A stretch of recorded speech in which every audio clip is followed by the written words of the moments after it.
The MIIS finally made their triumphant return in the new Tomodachi Life. But for those of you who don't know what Tomodachi Life actually is, Tomodachi Life was Nintendo's version of The Sims in a way, essentially.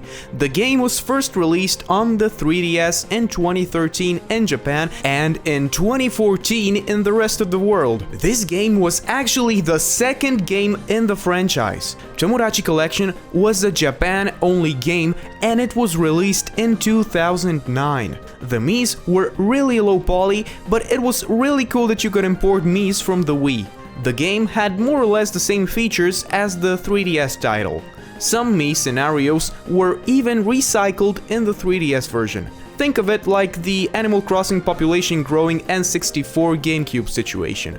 It's more or less the same in my eyes. Random trivia, by the way, Tomodachi means friend in Japanese. Personally, I haven't played a lot of the original game or the 3DS game either, but the amount that I did was really fun. My personal favorite Mii game was Miitopia. It's so cool now that we have both games on Switch and on Switch 2, with, you know, Tomodachi Life being a whole from the ground up new game.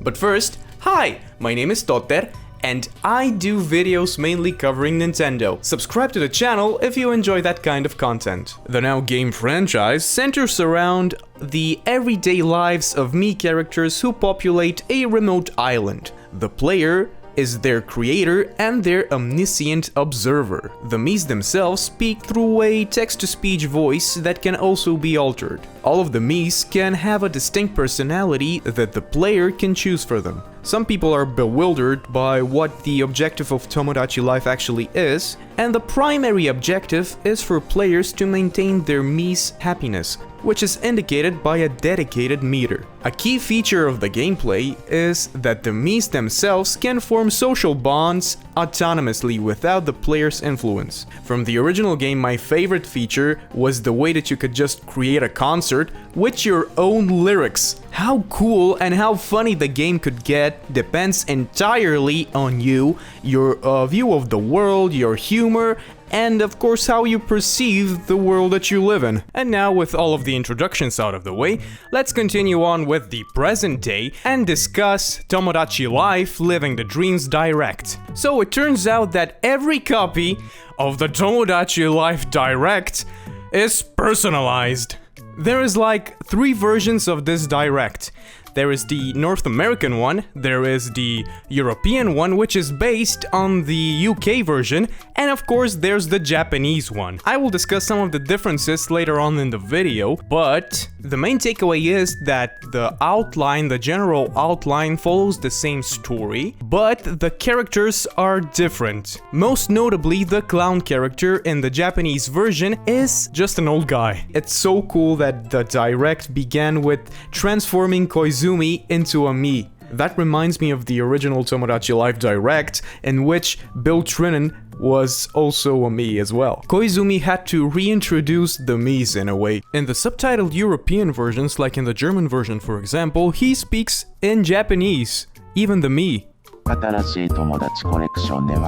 To be honest, I'm really glad that the crappy text-to-speech voices are back. They're so charming in my opinion. With technology ever expanding and now with AI voices, I'm so glad that Nintendo didn't go in that route. The Direct continues with how you can create a Mii. It's so cool that you can just shape your ears now as well. Well, not shape to be exact, but just choose different years. Fairies and Hyruleans and the like can now exist a bit more faithfully to how they actually look like, with their distinctive features. It is a bit sad to see though that we cannot customize our Miis in the same way that we could in Miitopia. The amount that you could do in that game was truly astonishing, and some people's Miis were straight up works of art in the way that they used what was handed to them.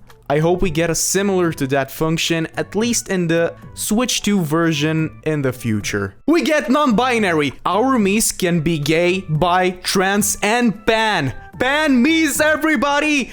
bad representation! We choose the MIIS attractions from the character creation screen now. There was an LGBT controversy with the original game, by the way. The absence of same-sex relationships led to significant online controversy. In May 2013, a rumor emerged that a bug in the original Japanese version of the game that enabled such relationships was patched by Nintendo. Nintendo stated that it would not be possible to add same-sex relationships to the game as they never intended to make any form of social commentary with the launch of the game. The company later apologized following the fan backlash and stated that if they were to create a third game in the series, they would strive to design a gameplay experience from the ground up that is more inclusive and better represents all players. And so they did actually with the release of Miitopia. There was same-sex attraction in the game and players were pleased, but now Nintendo keeps their promise and we get gay MIIS in the newest title as well. The island that your characters live in expands as you create more and more MIIS, and is barren in the beginning. Hugh Morris. Nintendo made a joke, people. And it is humorous. Once MIIS get to know each other, they will start hanging out. It's so insane that you can just connect MIIS with something like a topic that you just come up with randomly on the spot. The day-night cycle is in real time and it's akin to Animal Crossing. I'm excited to know if we also get seasons and seasonal events. We get a bunch of different shops and the new station also makes its triumphant return from the previous two titles. We also get a marketplace with mystery boxes and a shop where we can buy rooms for our MIIS, the standard stuff. There's a photo place there as well. Depending on the MIIS wishes, you can customize your island, which made me think that we were going to take the Animal Crossing New Leaf route, but nope. Just some seconds later in the direct, we get to see that we take the New Horizons style approach. It's cool that you can just expand the island a lot and that you can just do whatever you want with it. You can even make a Mii Island. One of the highlights in my opinion was that you can just gift little quirks to your Mii characters and they can differ on how Miis express themselves, how they eat, what kinds of stuff they say, if they toss and turn in their sleep, etc. That's so cool and gives me so much personality. That is just amazing and I'm so glad that they are expanding the original game. Guys, custom designs. Guys, this is not a drill. We get custom designs. And I am scared. Do you remember my video about the Animal Crossing's Adult Island? Now you can customize the exterior and the interior of buildings as well. And I am scared of what people will come up with. You can also create your very own pet in this game. That's amazing. The various ways in which you can just confess your feelings to somebody is awesome, and I really enjoy that you can just do that now. Guys, Jess is gay and he loves Hugh Morris, but Hugh Morris went the MILF way.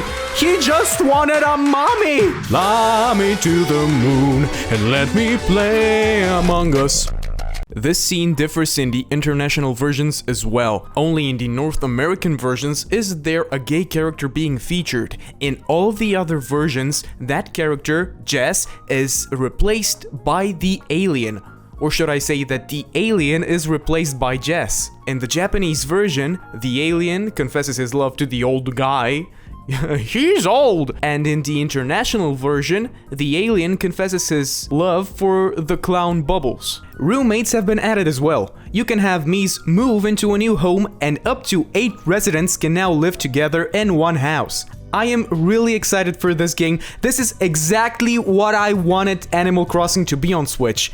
And the coolest part is that we get this game incredibly soon. As soon as April 16th. Guys, I just cannot wait. I am literally so excited. But what do you think? Tell me in the comments below and tell me what your favorite newly added thing is. And with that, それではまたね. Bye bye.